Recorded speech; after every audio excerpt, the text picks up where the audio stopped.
2025-26 ബജറ്റിലേക്ക് നമ്മൾ ചുവട് വെച്ചുകൊണ്ടിരിക്കുകയാണ്.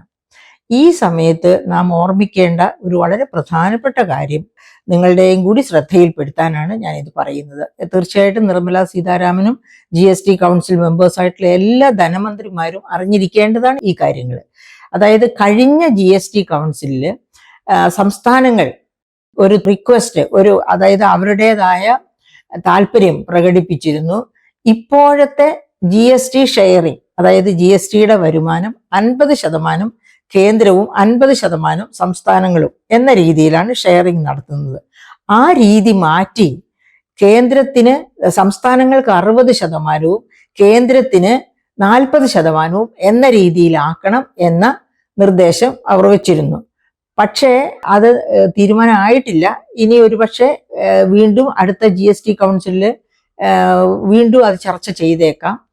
അങ്ങനെ വരുമ്പോഴും ഈ 60-40 എന്ന തരത്തിലുള്ള ഒരു മാറ്റം വരുമെന്ന് എനിക്ക് പ്രതീക്ഷയില്ല. കാരണം കേന്ദ്രത്തിന്റെ ഭാഗത്ത് 2 പ്രധാനപ്പെട്ട വകുപ്പുകൾ അധികമായിട്ടുണ്ട്. ഏതൊക്കെയാണ് ആ വകുപ്പുകൾ? ഒന്ന്, ഡിഫൻസ്. ഏത് കേന്ദ്ര ബജറ്റ് എടുത്തു നോക്കിയാലും ഡിഫൻസിനായിരിക്കും ഏറ്റവും കൂടുതൽ എമൗണ്ട് മാറ്റിവെച്ചിരിക്കുന്നത്. അതുപോലെ രണ്ടാമത്തെ കേന്ദ്രത്തിന് മാത്രമുള്ള വകുപ്പാണ് ഫോറിൻ അഫയേഴ്സ് വകുപ്പ്. ഈ 2 വകുപ്പുകളും കേന്ദ്രത്തിന് മാത്രമേ ഉള്ളൂ, സംസ്ഥാനങ്ങൾക്കില്ല. എന്നതുകൊണ്ട് തന്നെ കേന്ദ്രം കുറച്ചു കൂടുതൽ GSTയുടെ റവന്യൂവിൽ നിന്ന് കുറച്ചു കൂടുതൽ എടുക്കുന്നു എന്ന് പറഞ്ഞാൽ അതിൽ അപകടം ഉണ്ട് എന്ന് നമുക്ക് പറയാൻ പറ്റില്ല. അപ്പോൾ നമുക്ക് ഇത്രയും പറയാൻ പറ്റും, അതിന് ഈ 60-40 എന്ന രീതിയിൽ പോകുന്നതിന് പകരം 55-35 എന്ന രീതിയിൽ ഷെയറിംഗ് വേണം എന്ന് പറഞ്ഞാൽ അത് ഉചിതമായിട്ടും നടത്തിയെടുക്കാവുന്ന കാര്യമാണ്. അപ്പോൾ നമുക്ക് അതോടൊപ്പം തന്നെ നമ്മുടെ GST ഒരു വൻ പരാജയമായിട്ടാണ് ഇപ്പോൾ തോന്നുന്നത്. കാരണം എന്താണ്? ഒരു രാജ്യം ഒരു നികുതി എന്ന് പറഞ്ഞാണ് GST കൊണ്ടുവന്നത്. പക്ഷെ എത്ര നിരക്കുകൾ ഉണ്ട് എന്ന് നമുക്കൊന്ന് നോക്കാം.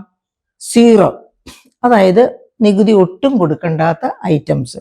പിന്നെ 0.25% നികുതിയുള്ള ഐറ്റം. അതേതാണെന്നും കൂടി പറയട്ടെ. അതായത് അൺകട്ട് ഡയമണ്ട്സിനാണ് 0.25 നികുതി. ഇതെന്താ അൺകട്ട് ഡയമണ്ട്സിന് 0.25 നികുതി, ഇത്ര കുറഞ്ഞ നികുതി എന്ന് ആശ്ചര്യപ്പെടേണ്ട. ഇത് ഗുജറാത്ത് ഇലക്ഷൻ വരുന്നതിന് മുൻപാണ്. അതായത് GST കൊണ്ടുവന്നതിന് ശേഷം ഗുജറാത്ത് ഇലക്ഷൻ വന്നപ്പോഴാണ് നരേന്ദ്രമോദി ഇങ്ങനെ ഒരു പ്രഖ്യാപനം അവിടെ നടത്തിയത്. അതുവരെ ഇങ്ങനെ ഒരു 0.25% നികുതി ഇല്ലായിരുന്നു. അപ്പൊ എന്തിനാണ് അദ്ദേഹം ഇങ്ങനെ ഒരു നികുതി കൊണ്ടുവന്നത്? 0.25% എന്നുള്ള ഒരു ചെറിയ നികുതി. അതിനു മുൻപ് ഈ നികുതി 5% കിടന്നതാണ്. അപ്പോൾ എന്തുകൊണ്ടാണ് ഈ 0.25%ലേക്ക് അത് മാറിയത്? അതിൻ്റെ കാരണം ഒരുപാട് പേര്, അതായത് ഡയമണ്ട് സ്റ്റോൺസിന്റെ കട്ടിങ്ങില്, രത്നക്കല്ലുകളുടെ കട്ടിങ്ങില്, മിനുക്കലില് ഒക്കെ ജോലി ചെയ്യുന്ന ഒരുപാട് പേരുണ്ട്. അത് ഗുജറാത്ത്, രാജസ്ഥാൻ പോലെയുള്ള സംസ്ഥാനങ്ങളിൽ ധാരാളം പേരുണ്ട്. അപ്പൊ അതുകൊണ്ടാണ് ഗുജറാത്ത് ഇലക്ഷന്റെ തലേന്ന് എന്ന രീതിയിൽ ഇലക്ഷൻ ഡിക്ലെയർ ചെയ്യുന്നതിന് മുൻപ് ഇങ്ങനെ 0.25% ആയിട്ട് അൺകട്ട് ഡയമണ്ട്സിന്റെ നികുതി താഴ്ത്തിയത്. ഇനി രണ്ടാമത്തെ ഏതാണ്? 3%. 3% എന്ന് പറയുന്നത് സ്വർണ്ണ വജ്ര ആഭരണങ്ങളിന്മേലുള്ള നികുതിയാണ്. ഇപ്പം നമ്മൾ 0.25, അത് കഴിഞ്ഞ് 3. ഇനി മൂന്നാമത്തത് ഏതാണ്? 5%. അത് നിത്യോപയോഗ സാധനങ്ങൾ, പാക്ക് ചെയ്ത നിത്യോപയോഗ സാധനങ്ങളിലുള്ള നികുതിയാണ്. പാക്ക് ചെയ്യാത്ത, അതായത് ലൂസായിട്ട് നമ്മൾ വാങ്ങുന്ന നിത്യോപയോഗ സാധനങ്ങളാണ് 0% നികുതി ഉള്ളത് കേട്ടോ. ആ 0% നികുതി കഴിഞ്ഞാൽ പാക്ക് ചെയ്ത ഉപ്പാകട്ടെ എന്ത് ഉൽപ്പന്നവുമാകട്ടെ അത് പാക്കറ്റഡ് ആണോ അതിന് 5% നിത്യോപയോഗ സാധനങ്ങളിൽ നികുതി കൊടുക്കണം. അപ്പം ഓർമ്മിക്കുക, ഈ സ്വർണവും അൺകട്ട് ഡയമണ്ട്സും ഒക്കെ ഈ 5% നിന്നതാണ്.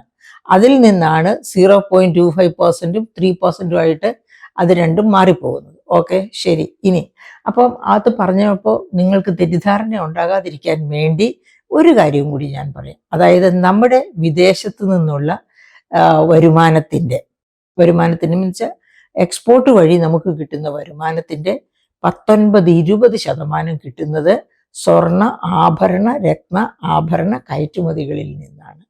അതുകൊണ്ട് കൂടിയാണ് ഈ 0.25% നികുതിയാക്കി ഡയമണ്ട് കട്ടിങ്ങിനെ കുറച്ചത്, 3% നികുതിയാക്കി സ്വർണ്ണാഭരണത്തെയും മാറ്റി നിർത്തിയത്. അതുകൊണ്ട് നമുക്ക് അത് ക്ഷമിക്കാം. കാരണം നമ്മുടെ വരുമാനം വർദ്ധിപ്പിക്കുന്ന മാർഗങ്ങളാണ്, തൊഴിൽ സൃഷ്ടിക്കുന്ന മാർഗങ്ങളുമാണ് അവ രണ്ടും. അതുകൊണ്ട് ഓക്കെ. അത് കഴിഞ്ഞാൽ പിന്നെ ഏതാണ്? 5% നികുതി നമ്മൾ പറഞ്ഞു കഴിഞ്ഞു. അടുത്തത് 12% നികുതിയാണ്. അതായത് കുറച്ചും കൂടി ലക്ഷൂറിയസ് പാക്കറ്റിങ്ങിൽ വരുന്ന പാക്കറ്റഡ് ആയിട്ടുള്ള നിത്യോപയോഗ സാധനങ്ങൾ ആണ് അവ. ഇനി വരുന്നത് 18% അടുത്ത നികുതി.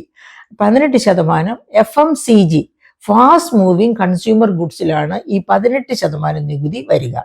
ഇനി അത് കഴിഞ്ഞിട്ട് ലാസ്റ്റ് 28%, അത് മോട്ടോർ വാഹനങ്ങൾ പോലെയുള്ള ലക്ഷൂറിയസ് ഐറ്റംസിലാണ് ഈ 28% നികുതി വരുന്നത്. അതിനുമേൽ സെസ്, സർചാർജ്, ഇത് രണ്ടും ഉണ്ട്. ഈ സെസ്സും സർചാർജും ഒക്കെ SUV, അതായത് വലിയ സ്പെഷ്യൽ യൂട്ടിലിറ്റി വെഹിക്കിൾസ് ഒക്കെ ആണെങ്കിൽ അതിന് കൂടുതൽ സെസ് വരും. കുറച്ചുകൂടി കുറഞ്ഞ ക്വാളിറ്റി കുറഞ്ഞ അല്ലെങ്കിൽ വില നിലവാരം കുറഞ്ഞതാണെങ്കിൽ കുറച്ചും കൂടി കുറഞ്ഞ സെസ്സും സർചാർജും ഒക്കെ ആയിരിക്കും വരിക. അപ്പോൾ ഇങ്ങനെ വന്നപ്പോഴേക്കും ഇപ്പം എത്ര റേറ്റായി? 0.25, 3, 5, 12, 18, 28, കൂടാതെ സെസ്സും സർചാർജും. അപ്പൊ 5 നിരക്കുകളുണ്ട് കൃത്യമായിട്ട് പറയാൻ. അതിന്റെ മുകളിലാണ് സെസ്സും സർചാർജും. 1 രാജ്യം 1 നികുതി, ഒരു രാജ്യം ഒരു നികുതി എന്ന മുദ്രാവാക്യം കൊണ്ട് തുടങ്ങിയ GST ആണ് ഈ പറയപ്പെട്ട 5 തരം നികുതി, 5 നികുതി സ്ലാബുകളും അതിന്റെ മുകളിൽ സെസ്സും സർചാർജും ഒക്കെ ആയിട്ട് നിൽക്കുന്നത്. അപ്പോൾ ഞാൻ പറഞ്ഞു വന്നത്, ഇതിനെ ഒന്ന് ലഘൂകരിച്ചിരുന്നെങ്കിൽ തന്നെ ഈ നികുതിദായകന്റെ ബുദ്ധിമുട്ട് കുറഞ്ഞേനെ. നികുതി കണക്ക് കൂട്ടാനും അത് കൊടുക്കാനും ഒക്കെ വലിയ ബുദ്ധിമുട്ടാണ് ഇതുപോലെ ഈ 5 സ്ലാബുകളിലായിട്ട് നികുതി കിടക്കുന്നത് കൊണ്ട്. അപ്പൊ അത് നമുക്ക് ബഹുമാനപ്പെട്ട നിർമ്മല സീതാരാമന്റെയും അതുപോലെ തന്നെ ആദരണീയനായ ബാലഗോപാലിന്റെയും ഒക്കെ ശ്രദ്ധ തിരിക്കാം. പക്ഷെ അവർക്ക് രണ്ടുപേർക്കും ഒന്നും ചെയ്യാൻ പറ്റില്ല ഈ 2 കാര്യങ്ങളിലും. ഇത് GST കൗൺസിലാണ് തീരുമാനിക്കേണ്ടത് ഇനി. അപ്പോൾ GST കൗൺസിലിൽ എന്തെങ്കിലും തീരുമാനങ്ങൾ ഉണ്ടാകുന്നെങ്കിൽ ഉണ്ടാകട്ടെ എന്ന് പ്രത്യാശിക്കാം. ഏതായാലും ഈ നികുതിയുടെ ബുദ്ധിമുട്ട്, അതായത് നികുതി ഒരു വ്യാളി പോലെ നികുതിദായകരെ ചുറ്റി പിടിക്കുകയാണ്. അതുകൊണ്ടാണ് ആ വ്യാളിയിൽ നിന്ന് നികുതിദായകരെ രക്ഷിക്കണമെന്ന് ഞാൻ പറയുന്നത്. ഓക്കെ. അപ്പോൾ GST വന്നു കഴിഞ്ഞാൽ നികുതി കൊടുക്കൽ എളുപ്പമാകുമെന്നും അതുപോലെ തന്നെ വരുമാനം വർദ്ധിക്കുമെന്നുമാണ് എല്ലാവരും ധരിച്ചു വെച്ചിരുന്നത്. പക്ഷേ കേരളത്തിലെ ധനമന്ത്രിയായിരുന്ന തോമസ് ഐസക്കും ഇപ്പോൾ ധനമന്ത്രിയായിരിക്കുന്ന ബാലഗോപാലും ഒക്കെ പറയുന്നത് വരുമാനത്തിൽ ഒരുപാട് ഇടിവ്. ധനമന്ത്രിയായിരുന്ന തോമസ് ഐസക്ക് വലിയ ശുഭപ്രതീക്ഷയുള്ള ആളായിരുന്നു, എല്ലാവരും അങ്ങനെ തന്നെയായിരുന്നു. പക്ഷെ ഇപ്പൊ ഫലത്തിൽ വന്നപ്പോൾ ഇങ്ങനെയായി. അതായത് വരുമാനം കുറഞ്ഞു പോയി. നമ്മുടെ ടാക്സ് റവന്യൂ GSTP റേഷ്യോ 6.46 ആയിട്ടിരിക്കുകയാണ്. അതായത് 7% താഴെയായിരിക്കുന്നു എന്ന്. അത് 11 തോമസ് ഐസക്ക് ധനമന്ത്രിയായിരുന്ന 2006, 2011 കാലഘട്ടത്തിൽ അത് 20% വരെ ഉയർന്നിട്ടുണ്ടെന്ന് ഓർക്കണം. എന്തുകൊണ്ടാണ് അത് 7% ഇപ്പോൾ താഴെ പോയിരിക്കുന്നത്? കാരണം ഈ GSTയുടെ നടത്തിപ്പിലുള്ള പാളിച്ചകളാണ് അതിൻ്റെ പ്രധാനപ്പെട്ട കാരണം. കാരണം മറ്റു രാജ്യങ്ങളിലൊക്കെ നന്നായി അത് നടക്കുകയാണ്. ഇവിടെ മാത്രം ഒട്ടും കാര്യക്ഷമമായിട്ടല്ല GST നടപ്പാക്കിയിരിക്കുന്നത്. അതിൻ്റെ പ്രധാനപ്പെട്ട കാരണം തന്നെ ഈ ഒരുപാട് തരം നിരക്കുകളാണ്. അതുപോലെ വേറെ ഒരു പ്രധാനപ്പെട്ട കാര്യവും കൂടി ഞാൻ എൻ്റെ പ്രിയപ്പെട്ട സുഹൃത്തുക്കളുടെ ശ്രദ്ധയിൽപ്പെടുത്തുകയാണ്. പാർത്ഥസാരഥി ഷോ, നിങ്ങൾ സാമ്പത്തിക ശാസ്ത്രം പഠിച്ചവരോ അല്ലെങ്കിൽ പഠിപ്പിച്ചവരോ ഒക്കെ ആയിട്ടുള്ളവർ കേട്ടിട്ടുണ്ടാവും. ഈവൻ അതർവൈസ് രാഷ്ട്രീയക്കാർ പോലും കേട്ടിട്ടുണ്ടാകാം പാർത്ഥസാരഥി ഷോവിനെ പറ്റി. കാരണം അദ്ദേഹം ഒരു ഇന്ത്യയിലെ തന്നെ ഏറ്റവും പ്രശസ്തനായ ഒരു ടാക്സ് എക്സ്പേർട്ടാണ്. അദ്ദേഹം എഴുതിയ പ്രശസ്തമായ ബുക്കാണ് ഇത്, development and taxation by Parthasarathi Shome. Development and taxation by Parthasarathi Shome. ഈ ബുക്ക് എടുക്കുകയാണെങ്കിൽ ഇതിന്റെ 172-ാം പേജ്, ഈ 172-ാം പേജിൽ ഒരു heading, tax policy and administration a conversation എന്ന ഹെഡിങ്ങിൽ അദ്ദേഹം പറയുകയാണ്, if petroleum is out it is not GST. എന്താ പറഞ്ഞിരിക്കുന്നത്? If petroleum is out it is not GST എന്ന് വെച്ചാൽ ഈ GSTയുടെ കാറ്റഗറിയിൽ നിന്ന് പെട്രോളിയത്തെ പുറത്തിട്ടിരിക്കുകയാണോ എങ്കിൽ അതിനെ GST എന്ന് പറയണ്ട. കാരണം അദ്ദേഹം ആ പറഞ്ഞത് എന്തുകൊണ്ടാണെന്ന് അറിയാമോ? അദ്ദേഹം അത് പറയാനുണ്ടായ കാരണം GST എന്ന് പറയുന്ന കടമ്പ, അതായത് ജി എസ് ടിക്ക് അകത്തേക്ക് ഇത് വന്നു കഴിഞ്ഞ് ഇപ്പൊ എന്താ, ഇന്ത്യയിൽ ജി എസ് ടിക്ക് പുറത്താണ് പെട്രോളിയം ഉൽപ്പന്നങ്ങൾ. ഏതൊക്കെ ഉൽപ്പന്നങ്ങളാണ് പെട്രോളിന്റെ ജി എസ് ടിയുടെ പുറത്തുള്ളത്? ബിവറേജസ് എന്ന് വെച്ചാൽ മദ്യം, രണ്ടാമത് പെട്രോളിയം, മൂന്നാമത് ലാൻഡ് ടാക്സ്, 4 ഇലക്ട്രിസിറ്റി ടാക്സ്. ഈ 4 പ്രധാനപ്പെട്ട നികുതികൾ ഇപ്പോഴും ജി എസ് ടിയിൽ പോയിട്ടില്ല. സംസ്ഥാന ഗവൺമെന്റിന്റെ കിറ്റിയിൽ തന്നെയാണ്. സംസ്ഥാന ഗവൺമെന്റ് എല്ലാ സംസ്ഥാനങ്ങളുടെയും പരിധിക്കകത്ത് അവർക്ക് തന്നെ നിയന്ത്രിക്കാവുന്ന നികുതികളാണ് ഈ പറയപ്പെട്ട ബിവറേജസ് നികുതി, petroleum, land tax, electricity duty. ഈ 4 ഡ്യൂട്ടികളും അതത് സംസ്ഥാന ഗവൺമെന്റ്. അപ്പം പാർത്ഥസാരഥി ഷോം എന്താ പറഞ്ഞിരിക്കുന്നത്? If petroleum is out it is not G S T. Petroleum G S ടിക്ക് പുറത്താണോ പിന്നെ ഇതിനെ ജി എസ് ടി എന്ന് വിളിക്കുന്നതിൽ അർത്ഥമില്ലെന്നാണ് അദ്ദേഹം പറഞ്ഞിരിക്കുന്നത്. എന്താ അദ്ദേഹം അങ്ങനെ പറയാൻ കാരണം? അദ്ദേഹം അങ്ങനെ പറയാൻ ഒരു പ്രധാനപ്പെട്ട കാരണമുണ്ട്. നമ്മൾ അനുഭവിക്കുന്നതാണത്, ഞാനും നിങ്ങളും അനുഭവിക്കുന്ന കാരണമാണ്. ഈ ഇന്ത്യയിലെ എന്തുകൊണ്ടാണ് ജി എസ് ടി കൊണ്ടുവന്നതിന് ശേഷം എല്ലാ കാലത്തും വിലകൾ, അതായത് നമ്മുടെ ഉപഭോക്തൃ വില എന്ന് പറഞ്ഞാൽ മതി, റീറ്റെയിൽ പ്രൈസസ്, ഉപഭോക്തൃ വിലകൾ എന്തുകൊണ്ടാണ് ഇങ്ങനെ ചാഞ്ചാടി വലിയ ഉയരത്തിൽ കയറി ഇറങ്ങിയിരിക്കുന്നത്?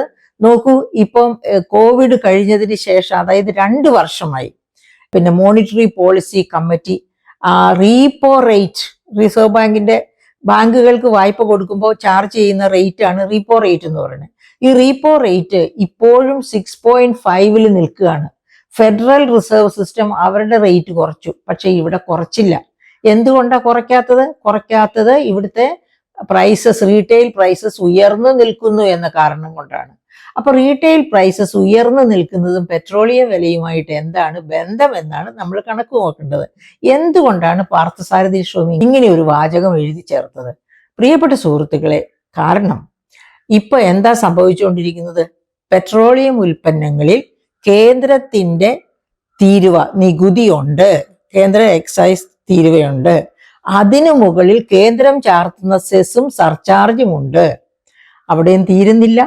സംസ്ഥാനങ്ങളാണല്ലോ പിന്നെ നികുതി പിരിക്കേണ്ടത്. ഈ സംസ്ഥാനങ്ങളിലേക്ക് എത്തുമ്പോഴോ പെട്രോളിയം ഉൽപ്പന്നങ്ങളിൽ സംസ്ഥാനത്തിന്റെ എക്സൈസ് തീരുവയുണ്ട്, തീർന്നില്ല. അതുകൂടാതെ സംസ്ഥാനത്തിന്റെ സെസ്, നിങ്ങൾ ഓർമ്മിക്കുന്നുണ്ടോ? കഴിഞ്ഞ വർഷം പെട്രോളിയം ഉൽപ്പന്നങ്ങളിൽ സോഷ്യൽ സെക്യൂരിറ്റി പെൻഷൻ കൊടുക്കാൻ വേണ്ടി നമ്മുടെ ധനമന്ത്രി ഒരു സെസ് ഏർപ്പെടുത്തിയിരുന്നു. മറന്നുപോയോ അത്? അപ്പോൾ കേന്ദ്രത്തിന്റെ ടാക്സ് ഉണ്ട്, ആ ടാക്സിന് മേൽ സെസ് ഉണ്ട്. അതുപോലെ തന്നെ സംസ്ഥാനവും അതിന് മേലെ, കേന്ദ്രം ചുമത്തിയതിന് മേലെയാണ് പിന്നെ സംസ്ഥാനത്തിന്റെയും കൂടി കൂട്ടിച്ചേർക്കപ്പെടുന്നത്. സംസ്ഥാനത്തിന്റെ വക നികുതിയുണ്ട്, ആ നികുതിക്ക് മേൽ സെസ്സും ഉണ്ട്. അപ്പോൾ ഈ 2 നികുതിയും 2 തരം സെസ്സും ഇതെല്ലാം കൂടി കൂട്ടിച്ചേർത്തിട്ടാണ് നമ്മൾ ഇപ്പൊ കൊടുക്കുന്ന ഭീമമായ പെട്രോളിയം പ്രൈസ്. അതേ സമയത്ത് ഇത് ജി എസ് ടിയിൽ പോയിരുന്നുവെങ്കിൽ ഒന്ന് ആലോചിച്ച് നോക്കൂ, ജി എസ് ടിയിലെ ഏറ്റവും വലിയ ഓപ്റ്റിമം റേറ്റ് എത്രയാ? 28. ആ 28നേക്കാൾ ഉയർന്ന റേറ്റ് ആണ് ഇപ്പോൾ പെട്രോളിയം ഉൽപ്പന്നങ്ങളിൽ നമ്മൾ കൊടുത്തുകൊണ്ടിരിക്കുന്നത്. അതുകൊണ്ടാണ് പാർത്ഥസാരഥി ഷോം അങ്ങനെ ഒരു വാചകം എഴുതി ചേർക്കേണ്ടി വന്നത്. അപ്പം ഈ പെട്രോളിയം ഉൽപ്പന്നങ്ങൾ അതിലായിരുന്നു ജി എസ് ടിയിൽ ചേക്കേറിയിരുന്നെങ്കിൽ തീർച്ചയായിട്ടും ജി എസ് ടിയുടെ റവന്യൂ വരുമാനം വർദ്ധിച്ചേനെ. That is one thing. അതിനേക്കാളും ഉപരി നമ്മുടെ വില നിലവാരം കുറഞ്ഞു നിന്നേനെ. കാരണം റീറ്റെയിൽ പ്രൈസസിനെ വളരെയധികം സ്വാധീനിക്കുന്ന അല്ലെങ്കിൽ തീരുമാനിക്കുന്ന ഒരു വലിയ ഘടകമാണ് പെട്രോളിയം പ്രൈസസ്. ഏത് ഉൽപ്പന്നം ട്രാൻസ്പോർട്ട് ചെയ്യണമെങ്കിൽ, അത് ഫുഡ് കോർപ്പറേഷൻ ഓഫ് ഇന്ത്യയുടെ ഉൽപ്പന്നങ്ങളാകട്ടെ, ഏത് ഉൽപ്പന്നങ്ങൾ ട്രാൻസ്പോർട്ട് ചെയ്യണമെങ്കിലും ഇത്രയും വലിയ ഒരു രാജ്യത്ത്, 145 കോടി ജനങ്ങളുള്ള ഒരു രാജ്യത്ത് ഇവരിലേക്കൊക്കെ ഉൽപ്പന്നങ്ങൾ എത്തിക്കണമെങ്കിൽ തീർച്ചയായിട്ടും വലിയ തോതിൽ വില കൂടുന്നതനുസരിച്ച് ട്രാൻസ്പോർട്ട് ചാർജസ് കൂടുന്നു. നമ്മുടെ മുൻപിൽ എത്തുമ്പോഴേക്ക് എല്ലാ ഉൽപ്പന്നങ്ങളുടെയും വിലയും കൂടുന്നു. അതാണ് ഉപഭോക്തൃ വില നിലവാരം സ്റ്റഡിയാക്കി നിർത്തണമെങ്കിൽ, അല്ലെങ്കിൽ ജനോപകാരപ്രദമാക്കി നിർത്തണം എന്നുണ്ടെങ്കിൽ പെട്രോളിയം പ്രൈസസ് കുറഞ്ഞിരിക്കണം. പെട്രോളിയം പ്രൈസസ് കുറഞ്ഞിരിക്കണമെങ്കിൽ അത് ജി എസ് ടിയിൽ വരണം. അതുകൊണ്ടാണ് പാർത്ഥസാരഥി ഷോം പറഞ്ഞത് if petroleum is out it is not G S T എന്ന് പറഞ്ഞത്. ഇത് നമ്മുടെ പ്രിയപ്പെട്ട സുഹൃത്തുക്കളെ, നിങ്ങൾ ആരെങ്കിലും നിർമ്മല സീതാരാമനുമായിട്ട്, ഞാൻ കഴിഞ്ഞ വർഷം തന്നെ മാരത്തൺ എഴുതിയിരുന്നു, പക്ഷെ അത് ബോധർ ചെയ്തത് പോലുമില്ല. അപ്പോൾ അദ്ദേഹത്തോട്, അതായത് നിർമ്മല സീതാരാമനുമായിട്ട് അടുപ്പം പുലർത്തുന്ന ആരെങ്കിലും ഉണ്ടെങ്കിൽ, അല്ലെങ്കിൽ GST കൗൺസിലിൽ ബഹുമാനപ്പെട്ട ബാലഗോപാൽ സാറിന് എൻ്റെ ഈ മെസ്സേജ് കണ്ടുകൊണ്ട് വേണമെങ്കിൽ അടുത്ത GST കൗൺസിലിൽ ഈ പാർത്ഥസാരഥി ഷോമിനെ തന്നെ ഉദ്ധരിച്ചുകൊണ്ട് ഇതിനു വേണ്ടി വാദിക്കാം. അതിനു വേണ്ടിയാണ് പാർത്ഥസാരഥി ഷോമിന്റെ ആ പേജ് നമ്പർ പോലും ഞാൻ നിങ്ങളെ കാണിച്ചു തരുന്നത്. അതുപോലെ തന്നെ ആ ബുക്കിന്റെ പേരും ഞാൻ കാണിച്ചു തരുന്നത്. പാർത്ഥസാരഥി ഷോം എന്ന് പറഞ്ഞാൽ ഇന്ത്യയിൽ ടാക്സേഷനെ പറ്റി വിവരമുള്ള ആർക്കും മറക്കാൻ പറ്റാത്ത വ്യക്തിത്വമാണ്. കാരണം അദ്ദേഹം വാല്യൂ ആഡഡ് ടാക്സസ് കമ്മീഷന്റെ ഒക്കെ ചെയർമാൻ ആയിരുന്ന ആളാണ്. ഇവിടെ ഇന്ത്യയിലെ എല്ലാ നികുതി പരിഷ്കരണത്തിന്റെയും പുറകിലുണ്ടായിരുന്ന ഒരു ശക്തിയായിരുന്നു പാർത്ഥസാരഥി ഷോം. അദ്ദേഹം 2017 ഈ GST കൊണ്ടുവരുന്നത്, ജൂലൈ 1. ആ 2017 അദ്ദേഹം പബ്ലിഷ് ചെയ്ത പുസ്തകമാണ് ഞാനിപ്പോൾ നിങ്ങളെ കാണിച്ച ഡെവലപ്മെന്റ് ആൻഡ് ടാക്സേഷൻ എന്ന പാർത്ഥസാരഥി ഷോമിന്റെ പുസ്തകം.